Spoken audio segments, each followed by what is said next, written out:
Tienes derecho a la protección de tu identidad. Imagina que un día entras en tus redes sociales y descubres que alguien ha robado tu identidad. No es solo un perfil falso.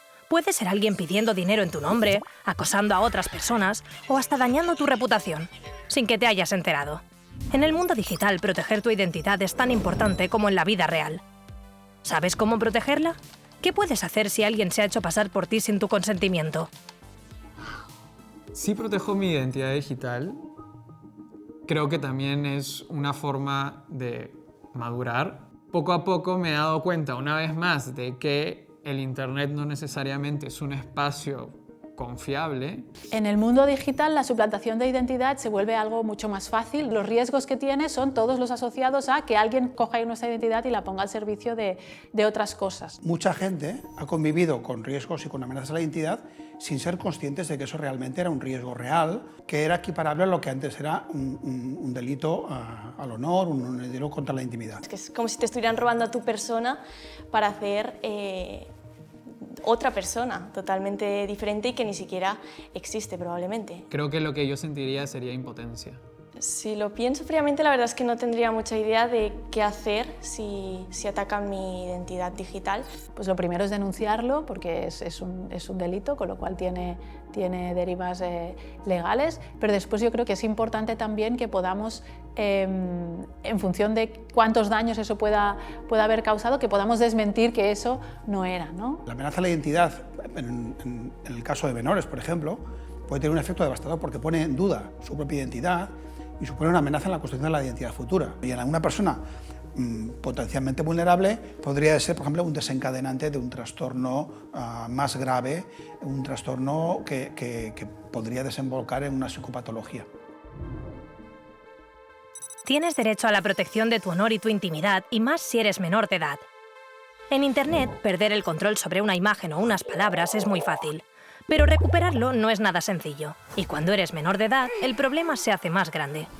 Por suerte no estás solo, y hay formas de actuar. Cuentas con herramientas para frenar la difusión de contenidos que atentan contra tu intimidad y derechos que protegen tu reputación. Aprender qué hacer en estos casos es el único camino para intentar recuperar el control. Privacidad es todo eso. Privacidad es no aceptar las cookies porque sí, privacidad es no crearnos un perfil en cualquier sitio y privacidad es ser consciente de lo que implica nuestra huella digital, no solamente estar en redes sociales o no. Necesitamos entender que todo forma parte de lo mismo, de ahí normalizar la tecnología e incorporarla al resto de la educación. Todo hoy en día pasa a través de dispositivos electrónicos. Claramente lo que consumimos a través de Internet y de las redes sociales determina la manera como vemos el mundo. Luego aprender sigue siendo el principal aliado con las dificultades que conlleva, claro. Cada vez tenemos más casos de personas que cuando llegan a la edad de abrirse su red social descubren que toda su infancia ha estado como retransmitida en directo y para todo el mundo, ¿no? Ahora mismo no te sabría decir qué medidas deberíamos tomar si comparten un contenido mío que no me guste. Me sentiría súper vulnerable y básicamente no sabría exactamente qué hacer. Compartir imágenes significa perder el control en la red. Definitivamente si difundes imágenes sin autorización de la persona, dadas las casualidades, pueden ocurrir situaciones en que comprometas. Como ciudadanía, primero pues podemos hablar, ¿no?, con esa persona que ha colgado la foto, le podemos pedir que la descuelgue, pero no podemos controlar qué respuesta va a tener esta persona, ¿no? Lo que podemos hacer es que para que esto no vuelva a ocurrir, pues intentemos generar conciencia y podamos explicar y normalizar que para colgar una imagen es importante que haya consentimiento y que se pregunte. Yo personalmente creo que es importante dejar de separar los dos mundos cuando hablamos con las nuevas generaciones. Sabemos que esto produce una cierta desconexión moral y ellos mismos identifican que el mundo real es más real y por lo tanto hay muchas cosas que no deben hacer en ese mundo y sin embargo el mundo digital es menos real y por lo tanto pueden arriesgarse a según qué conductas, aunque sepan que están mal, y de ahí la desconexión moral, porque es menos real o no les van a pillar o no van a tener consecuencias. Tenemos que ayudarles a la hora de identificar estos riesgos, a la hora de ganar conciencia de que este riesgo existe la importancia de denunciar ante las autoridades este tipo de amenazas, este tipo de riesgos. Que no se rindan a ninguna narrativa, ni a la narrativa que dice déjales usar, ni a la narrativa que dice prohíbeles todo. Esto puede ser un camino apasionante, que aprendamos sobre la tecnología y sobre el mundo digital primero por nosotros mismos y luego por nuestros hijos. La mejor forma de garantizar que tu hijo no tenga problemas graves en la red es que lo empiece a utilizar a la edad recomendada, que no es antes de los 16. Si tú quieres proteger a tu hijo de 12 años de la red, no le des la red. Creo que lo primero es entender que si todos somos vulnerables frente a algunos mecanismos que imperan en el entorno digital, los menores lo son probablemente aún más. En los peores casos nos podríamos encontrar con un adolescente que ha sentido o se ha sentido muy violentado en esta vulneración de su intimidad y que puede acabar cayendo en trastornos altamente graves.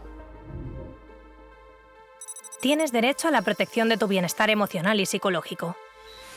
Enciendes el móvil, navegas un poco y sin darte cuenta, ahí está otra vez. Un vídeo, un mensaje o una imagen que te deja mal cuerpo. No lo buscaste, pero aparece. Y cuanto más lo ves, peor te sientes. Pero es difícil dejar de verlo, ya no es tu elección. En el mundo digital, tu bienestar también es importante. Tienes derecho a filtrar, bloquear y rechazar lo que ves. Eres tú quien puede decidir qué contenidos quieres ver. ¿Estás dispuesto a asumir la responsabilidad?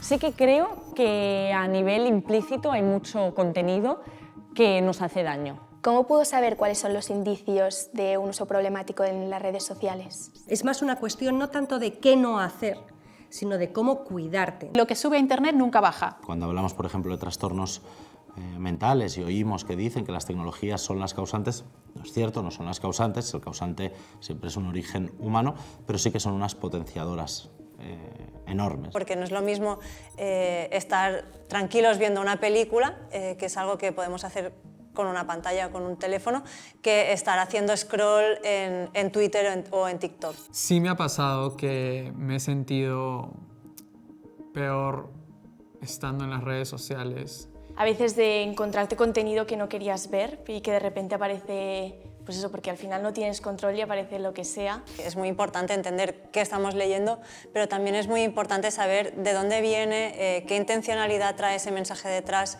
si busca entretenernos, si busca informarnos, si es algo entremezclado, qué emociones me quiere hacer despertar, entender cómo y por qué ese mensaje ha llegado hasta mí. Es que un chico que quiere buscar información objetiva de salud mental para hacer su trabajo de recerca, en menos de 20 minutos se encuentra en la madriguera del conejo. Ya se encuentra con contenidos pro autolesión, pro suicidio, pro... La investigación empieza a dar evidencia de que los contenidos que facilitan el acceso a información sobre, por ejemplo, las autolesiones, el suicidio, el acoso, realmente son utilizadas, tienen un impacto. Para aquellos más sensibles o que ya presentan algún tipo de susceptibilidad, este es un contenido realmente que puede aparecer un poco de disparador de ese tipo de conductas. El impacto que pueden tener la exposición a todo este tipo de contenidos que te lleva a hacer autolesiones o que te lleva a promover la conducta suicida, esto es un impacto que nosotros ya conocemos desde hace muchísimos años. Los contenidos que suben y que ven los chicos o a los que nosotros exponemos a nuestros hijos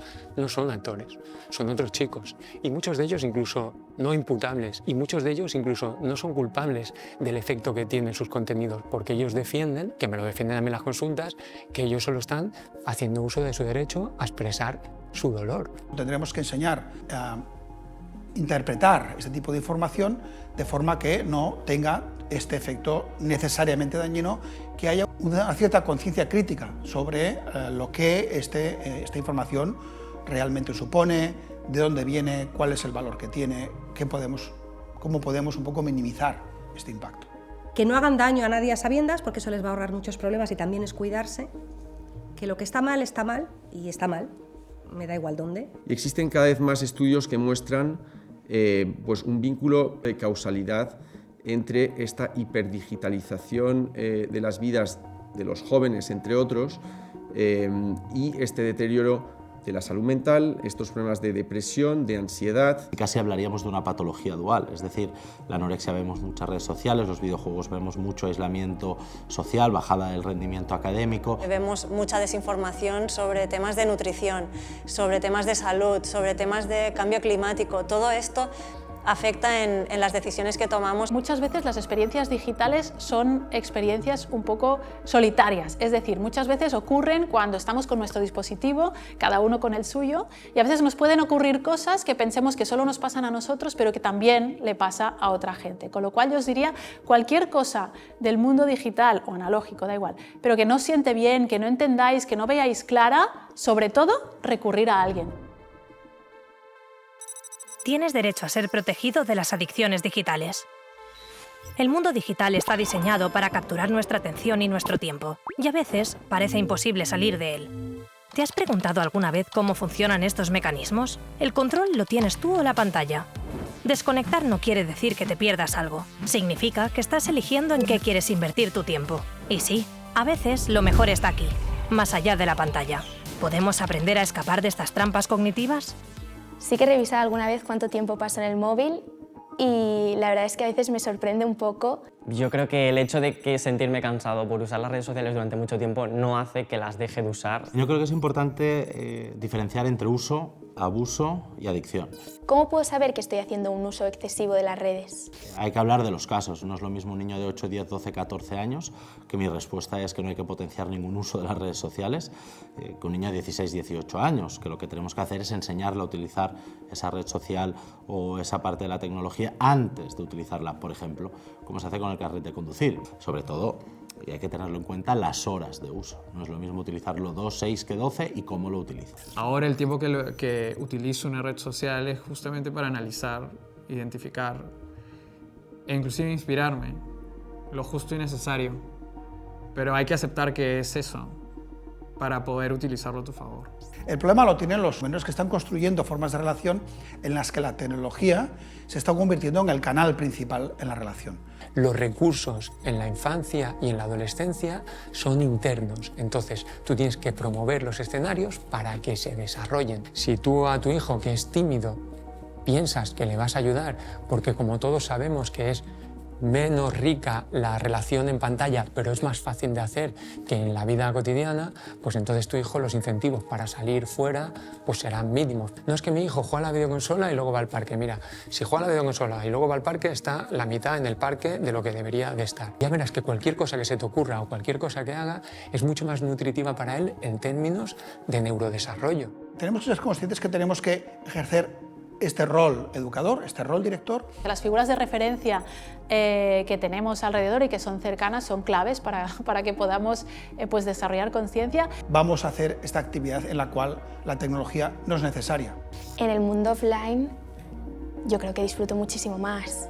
Quedar con amigas, ¿no? Que no es lo mismo que por mensaje, pasar un día afuera, ir a algún sitio, jugar a baloncesto, bailar. Yo recuerdo perfectamente mi primer beso y no recuerdo mi primer post. No olvidemos eso, que por mucha inversión que haya en tecnología, en inteligencia artificial, por muchas plataformas que se han creado, jamás será lo mismo un abrazo, un estrechar la mano, una mirada, un beso, que lo que pueda estar en redes. Siempre será muy superior lo real a lo virtual.